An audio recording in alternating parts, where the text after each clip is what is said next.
You need to have sabr when you read Al-Quran. Every deed that you do requires sabr. Your salat requires sabr. Your fasting requires sabr. Your tasbih requires sabr. Every deed that you do requires sabr. Well, Quran is no different. When you read Al-Quran, it requires sabr as well. And don't expect an effect to happen overnight. If Allah subhanahu wa ta'ala wills that, it happens. But what is expected from you is that you continue in your recitation of the Quran and you don't give up. Even if you've set an expectation for yourself that I expect to finish a juzat every night, and by now it's night 5, I haven't even got to that expectation. Allah, let me just close off and we'll see it next Ramadan. Don't do that. This is the plan of the shaitan, exactly. This is why before you read the Quran, you say, A'udhu billahi minash shaitanir rajim.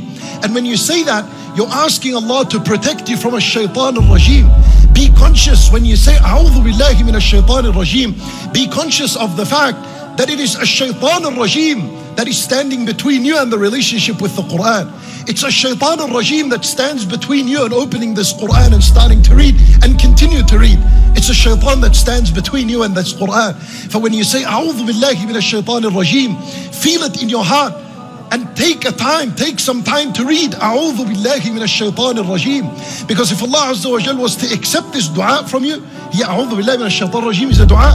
You're asking Allah to protect you from a shaitan. If Allah was to accept this dua from you, you'll find yourself on a highway with the Quran. You'll find yourself going forward with the Quran. And then before you begin to read, you say, Bismillahir Rahmanir Rahim. In the name of Allah subhanahu wa ta'ala, the most merciful, the all merciful. When you read this name, Ar-Rahmanir Rahim, when you read this name of Allah, realize and understand, this is where you're going to find the rahmah of Allah. This is where you're going to find the mercy of Allah. And this is the garden of His mercy and the garden of His blessing. This is where the kindness and the compassion and the gentleness and the mercy is found within this book. And then you begin to read. And one very important tip that you're supposed to do as you read this Quran and begin to draw nearer and nearer to this Quran, convert every ayah into a dua. Convert the ayat you read into a dua. So when you begin and you say, Alhamdulillahi Rabbil Alameen, Ar-Rahman Ar-Rahim, and you realize and you understand that Ar-Rahman Ar-Rahim are two names of Allah Azza wa Jal, stop there. Or raise your hand and ask Allah Azza wa Jal to bestow His mercy upon you.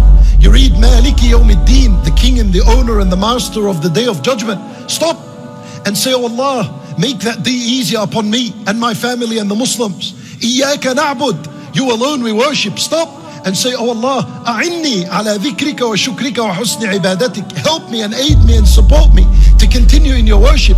And every ayah like this, stop and make a dua.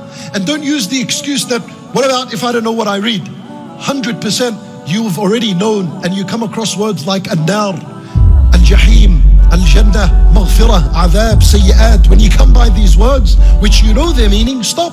Ask Allah Azza wa Jal for the paradise and ask Him for His mercy, ask Him for His forgiveness. Ask Allah Azza wa Jal when you read. This is how you begin to draw this relationship between you and the Quran. Why? Because when you read the Quran, this is Allah subhanahu wa ta'ala speaking to you. And when you make dua, this is you speaking to Allah subhanahu wa ta'ala. And when someone speaks to someone else, he expects a response from him. This will enhance your relationship with the Quran, and it'll take it to another level, and it'll keep dragging you and bringing you closer and closer to Allah subhanahu wa ta'ala.